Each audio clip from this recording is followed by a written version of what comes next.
na nga mag-aapila ang ABS-CBN or ang It's Showtime patungkol nga sa ipinataw ng MTRCB.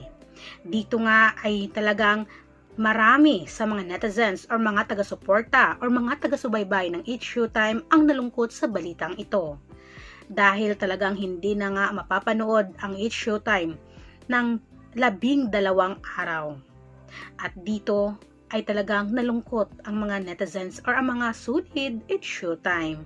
At ngayon nga sa naging pahayag ng ABS-CBN patungkol dito sa MTRCB, sabi nga pagkatapos ng masusing pag-aaral, nagdesisyon ang ABS-CBN na hindi na iapila sa Office of the President ang desisyon ng MTRCB hinggil sa It's Showtime at sa halip ay sa ilalim sila sa 12 araw na suspensyon ang programa nga simula October 14.